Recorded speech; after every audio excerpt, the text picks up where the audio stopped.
बिस्मिल्लाहिर्रहमानिर्रहीम, अस्सलाम वालेकुम। मैं शकील मलिक आपकी खिदमत में हाज़िर हूँ। सुप्रीम कोर्ट से बड़ी खबर है। खबर यह है कि जनाब ट्रकों वाले जज जस्टिस मज़ाहर अली अकबर नकवी को सुप्रीम जुडिशल कौंसिल ने शोकाज नोटिस जारी कर दिया है। यानी कि चीफ जस्टिस काजी फ़ायज़ ईसा ने कानून की बालादस्ती का अलम बुलंद कर दिया है और सुप्रीम कोर्ट से बंदियाली जजों की सफाई का अमूर काम शुरू हो चुका है। अब ये मामला कहाँ तक जाएगा और जस्टिस मज़ाहर नकवी साहब के पास अब कौन से ऑप्शंस बचे हैं कि वो इनसे जो है वो इस रास्ते से चलते हुए इस सूरत हाल से निकल सकते हैं या क्या कर सकते हैं। ये धमाका खेज़ खबर की तफसीलात और इनसाइड स्टोरी के आज सुप्रीम जुडिशल कौंसिल में क्या कुछ हुआ और कौन कौन इसका मेंबर था और किसने क्या मौक़िफ़ लिया, ये तमाम तफसीलात आपके साथ शेयर करनी है। लेकिन उससे पहले दरख्वास्त है कि हमारे इस चैनल को सब्सक्राइब कर दें, वीडियो को लाइक भी कर दिया करें और अपने फ्रेंड सर्कल में शेयर भी ज़रूर किया करें। तो जनाब ख़बर की, चूँकि आज के वीलॉग में ये वन एंड ओनली ख़बर है और ख़बर भी बड़ी धमाका खेज़ है कि सुप्रीम जुडिशल कौंसिल का इजलास हुआ है और ये इजलास काजी फ़ायज़ ईसा साहब जो कि चीफ जस्टिस ऑफ पाकिस्तान हैं उनकी सरबराही में हुआ। और सुप्रीम जुडिशल कौंसिल का ये गैर मामूली इजलास जिसमें जस्टिस सरदार तारिक मसूद इसका हिस्सा थे जो कि सुप्रीम कोर्ट के सीनियर प्यूने जज हैं और इनके साथ साथ जनाब जस्टिस इजाज़ुल एहसन साहब मौजूद थे। जब क्योंकि सुप्रीम जुडिशल कौंसिल की जो फार्मेशन है इसके मुताबिक सुप्रीम कोर्ट के 3 जो सीनियर जज हैं जिनके चीफ जस्टिस में 3 सीनियर जज इसका हिस्सा होते हैं और इसके अलावा हाई कोर्ट्स, मुल्क भर की जो हाई कोर्ट्स हैं जैसे कि Lahore high court, Sindh high court, इसके साथ साथ पेशावर हाई कोर्ट और बलोचिस्तान हाई कोर्ट जो है इनके जो सीनियर 2 चीफ जस्टिस साहिबान होते हैं वो इसका हिस्सा होते हैं। तो लिहाजा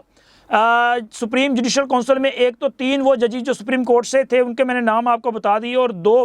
हाई कोर्ट्स के सीनियर जो चीफ जस्टिस साहिबान में हैं उनमें एक हैं लाहौर हाई कोर्ट के जनाब चीफ जस्टिस हैं अमीर मोहम्मद भट्टी साहब, वो आज इसका हिस्सा थे, वो इसमें शामिल हुए हैं आज के इजलास में। और इनके साथ साथ chief justice Balochistan high court justice Naeem Akhtar Afghan साहब जो हैं वो सुप्रीम जुडिशल कौंसिल के इजलास में शरीक हुए हैं। जबकि इसके अलावा registrar supreme court Jazila Aslam और अटारनी जनरल मंसूर उस्मान अवान साहब जो हैं वो भी इस इजलास में मौजूद थे। इजलास में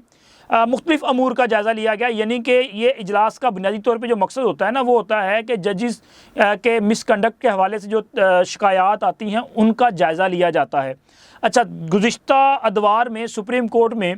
जजेस के हवाले से बहुत सारी अवामी शिकायत आती रहीं जिनके जायज़ा भी लिया जाता रहा। जस्टिस बंदयाल साहब ने अपने दौर में मुख्तलिफ़ शिकायत जो हैं वो सीनियर जज सरदार तारिक मसूद साहब को रेफ़र की थी। उन्होंने इन शिकायत पर अपनी ओपिनियन और कानूनी राय दी जिसके मुताबिक उन्होंने जस्टिस इजाज़ुल एहसन, इसी तरह जस्टिस मुनीब अख्तर और दीगर जो जजेस साहिबान हैं उनके हवाले से जो शिकायत आई थी उन शिकायत को गैर मौसर करार दिया। उन्होंने कहा कि ये जो शिकायत हैं इनमें सिर्फ अल्फाजी है, यानी कि एक पेपर पे किसी के ख़िलाफ़ आपने कुछ लिखा और वो सुप्रीम जुडिशल कौंसिल को भेज दिया। इन तमाम दरख्वास्तों के साथ किसी किस्म के कोई सबूत ऐसा मौजूद नहीं है कि जिनकी बुनियाद पे हम कहें कि जी हम कार्रवाई आगे बढ़ाते हैं और इन लोगों के ख़िलाफ़ सुप्रीम जुडिशल कौंसिल कार्रवाई करे या उसे करनी चाहिए। तो लिहाजा उन्होंने जो ओपिनियन दी उसमें उन्होंने मज़कूरा जो जजेस थे उनको क्लीन चिट दी। उनके ख़्याल में सबूत मौजूद नहीं है, सिर्फ महज इल्ज़ामात हैं। जबकि जस्टिस मज़ाहर अली अकबर नकवी के हवाले से जो शिकायत थी जिनमें एक शिकायत तो पाकिस्तान बार कौंसिल की भी मौजूद है, इसी तरह दीगर अफराद की है जिनमें बहुत सारे वकला साहिबान जो हैं उनकी तरफ से इनफरादी तौर पे भी और मुख्तलिफ बार एसोसिएशंस की तरफ से भी दरख्वास्तें मौजूद हैं। तो उनका जायज़ा लिया गया और उन्होंने उस वक़्त अपनी जो ओपिनियन दी थी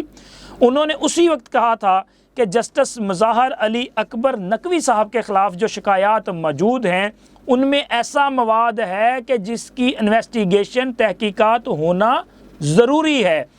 क्योंकि ये मामला सुप्रीम जुडिशल कौंसिल में जाएगा तो इस पूरे मामले को जो है वो इन्वेस्टिगेट किया जाएगा और असल हक़ाइक़ जो हैं वो सामने आ सकते हैं। तो लिहाजा उनकी इसी जो तजावीज़ हैं उनकी बिना पे अब बंदयाल साहब ने तो कोई एक्शन नहीं लिया, बल्कि बंदयाल साहब तो आपके इल्म में है कि वो सरदार तारिक मसूद साहब से वो सौदेबाजी करते रहे इस हवाले से सरदार तारिक मसूद साहब का एक ख़त भी मंजर आम पर आ चुका है, जिसमें उन्होंने ख़ुद इस बात का जिक्र किया कि मुझे जस्टिस बंदियाल साहब ने कॉल की और उस कॉल में सौदेबाजी की गई कि अगर आप मज़ाहर नकवी साहब वाला जो केस है, यानी कि ये जो आपने जायज़ा लेकर रिपोर्ट देनी है, उसमें आप मज़ाहिर अली अकबर नकवी साहब को क्लीन चिट दें तो आपके ख़िलाफ़ जो शिकायत मेरे पास आई हुई है उसमें मैं आपको क्लीन चिट दे दूँगा। तो सरदार तारिक मसूद साहब ने कहा कि जनाब आप मेरे ख़िलाफ़ इस मामले को टेकअप करें और मैं इस पर फ़ाइट करूँगा, यानी कि मैं अपनी बेगुनाही साबित करूँगा। लेकिन उन्होंने सौदेबाजी नहीं की और अब मौजूदा चीफ़ जस्टिस जनाब जस्टिस काजी फ़ाइज़ ईसा साहब ने इस मामले पे, जैसे कि उन्होंने पहले भी इशारे दिए थे, जैसे ही उन्होंने बतौर चीफ़ जस्टिस ज़िम्मेदारियां संभाली तो वो पहले दिन से ही एक अज़म लेके चल रहे हैं। मैं वो पहले दिन वाली उनकी जो बात है, जब वो सुप्रीम कोर्ट आए तो उन्हें प्रोटोकॉल दिया जाना था, उनको गार्ड ऑफ ऑनर दिया जाना था, तो उन्होंने गार्ड ऑफ ऑनर नहीं लिया। उन्होंने कहा यार इसकी ज़रूरत ही नहीं है, मैं अपना काम करने आया हूँ और मैं अपना काम करूँगा। और उन्होंने सुप्रीम कोर्ट आने के लिए बुलेट प्रूफ गाड़ी नहीं ली, उन्होंने वो प्रोटोकॉल नहीं लिया, वो अपनी गाड़ी पे अपने खर्चे पे सुप्रीम कोर्ट आए। सुप्रीम कोर्ट के तमाम मुलाजमीन ने उनको वेलकम किया। उन्होंने उनको वो एक मुख्तसर खिताब था जिसमें उन्होंने कहा कि हमने लोगों को इंसाफ फराहम करना है, चूँकि लोग उम्मीद के साथ यहाँ पर सुप्रीम कोर्ट की तरफ आते हैं, सुप्रीम कोर्ट से रजू करते हैं, तो लिहाजा हमने कानून के मुताबिक आइन के मुताबिक इस अदारे को चलाना है, इसे आइन और कानून की पासदारी वाला अदारा बनाना है, ये अज़म था। और फिर उसके बाद हर दिन उन्होंने ये साबित किया कि वो अपने इस अज़म को अमली जामा पहनाने के लिए आगे बढ़ रहे हैं। उन्होंने supreme court practice and procedure bill pay फ़ैसला किया, फिर उसके बाद जमहूरी अंदाज में उन्होंने सुप्रीम कोर्ट में बेंचेस की तश्कील के हवाले से इक़दामात लेने शुरू किए। मशावरत के साथ सुप्रीम कोर्ट में बेंचेस तश्कील दिए जाते हैं, केस जो हैं वो मार्क किए जाते हैं। फिर उसके बाद उन्होंने कहा कि चूँकि दो बड़े अहम केसेस थे जिन पर फैसला होना ज़रूरी था, एक सिविलियंस का फ़ौजी अदालतों में ट्रायल का मामला था, उसको टेकअप किया, उसके लिए वही बेंच बनाया जो बंदियाल साहब के दौर में बेंच था, उन्हें कहा जी आप फैसला कर लें। उसके अलावा इलेक्शन के हवाले से जो मामला था वो टेकअप किया और उसकी समाअत के लिए उनकी अपनी सरबराही में 3 रुकनी बेंच इस पर समाअत कर रहा है। मैंने आपको पहले भी खबर दी थी, अब दोबारा इस खबर को रिपीट करता हूँ, बल्कि मेरी इस खबर की आज जियो न्यूज़ ने तस्दीक भी की है, उन्होंने भी ये खबर जो है आज दी है। मैंने आपको 4-5 दिन पहले ये खबर दी थी कि इलेक्शन कमीशन ने चीफ़ जस्टिस काजी फ़ाइज़ ईसा को सरप्राइज़ देने का फ़ैसला किया है। और मैंने उस वक्त भी आपको बताया था कि इस हवाले से इलेक्शन की डेट और शेड्यूल जो है वो तैयार कर लिया गया है। जैसे ही इस केस को टेकअप किया जाएगा, उसकी दूसरी या तीसरी हेयरिंग पे इलेक्शन कमीशन की तरफ से रिपोर्ट जो है वो सबमिट करवा दी जाएगी, जिसमें बता दिया जाएगा जी 28 जनवरी 2024 को इंतखाबात मुनक्कद होंगे, ये पोलिंग डे होगा। और इससे पहले पूरा शेड्यूल दिया जाएगा कि 30 नवंबर को हल्का बंदियाँ कंप्लीट होने के बाद नॉमिनेशन पेपर्स लिए जाएंगे, स्क्रूटनी का अमल होगा, हतमी फहरिस्तें आएंगी, इंतखाबी मुहिम के लिए पूरा वक्त दिया जाएगा और फिर इलेक्शन होगा। तो लिहाजा ये खबर भी आज जो हमारी है वो 100% दुरुस्त साबित हुई है और इंशाल्लाह 2 दिन के बाद ये रिपोर्ट जो है ये रिपोर्ट सुप्रीम कोर्ट के सामने इलेक्शन कमीशन पेश कर देगा। लेकिन हम अपने पॉइंट की तरफ, अपने इश्यूज़ की तरफ वापस आते हैं कि जस्टिस काजी फ़ाइज़ ईसा साहब ने जैसे ये अहम मामला टेकअप किए तो उन्होंने ये भी एक इंदिया दिया था कि वो सुप्रीम जुडिशल काउंसिल में जो पेंडिंग मामलात हैं इनको भी देखेंगे। तो लिहाजा आज उन्होंने सुप्रीम जुडिशल काउंसिल का इजलास बुलाया, जिसमें एक तो सुप्रीम कोर्ट के साबिक जज हैं, साबिक चेयरमैन नैब हैं, इसी तरह बड़े अहम ओहदों पर जस्टिस जावेद इकबाल साहब, उनके ख़िलाफ़ भी मिसकंडक्ट की ये शिकायत हैं, इनका भी जायज़ा लिया गया है। लेकिन इनके हवाले से कोई हतमी अभी फ़ैसला सामने नहीं आया। इस वक्त जब मैं आपके साथ ये वीडियो रिकॉर्ड कर रहा हूँ, उसमें जो सबसे बड़ी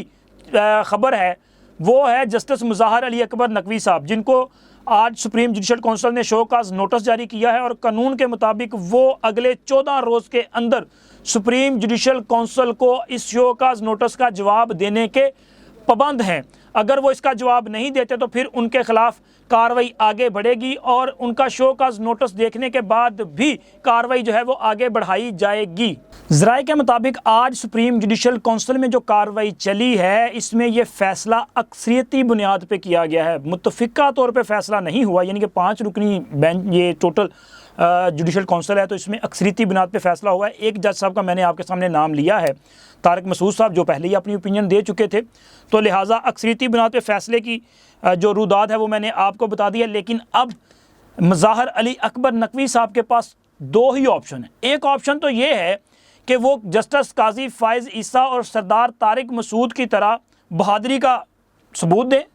वो आए मैदान में, वो कहें कि मुझे आपने शो का नोटिस दिया, वो उसका जवाब दें और कहें कि आप मेरा ट्रायल करें, सुप्रीम जुडिशल काउंसिल में मुझे लेके आएँ, मैं वहाँ पे साबित करूँगा कि मेरे दामन पे कोई दाग नहीं। वो तमाम ऑडियोज़ जो लीक हुई हैं या वो पैसों का लेन देन का जो भी तस्करा है, जो भी चीज़ें हैं, ये सारे के सारे मुझ पर इल्ज़ामात हैं और वो इनको गलत साबित कर सकते हैं, तो उनकी फ़ाइट करनी चाहिए। और दूसरा फिर रास्ता ये है कि अगर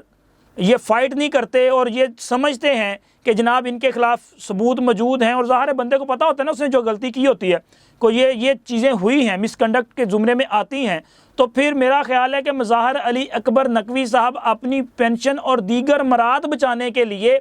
कबल अज़ वक्त फौरी तौर पे मुस्ताफ़ी हो जाएंगे। हो सकता है कि वो शो काज नोटिस का जवाब देने से पहले मुस्ताफ़ी हो जाएं। ये 14 रोज़ का जो पीरियड है, यानी कि 10 नवंबर तक का जो टाइम है शायद इनके पास, ये इसी में मुस्ताफ़ी हो जाएं, या ये भी हो सकता है कि जब इनके खिलाफ मामला टेकअप कर लिया जाए तब ये किसी मौके पे मुस्ताफ़ी हो जाएं सुप्रीम जुडिशल काउंसिल को एतमाद में लेने के साथ, ताकि इनके खिलाफ फ़ैसला ना आ सके। क्योंकि अगर फ़ैसला आ गया तो फिर फ़ैसला इनके ख़िलाफ़ होने की सूरत में ये ओहदे से भी जाएंगे और इसके साथ साथ इनको रिटायरमेंट की सूरत में जो मरात मिलनी है, जो पेंशन मिलनी है, वो भी नहीं मिलेगी।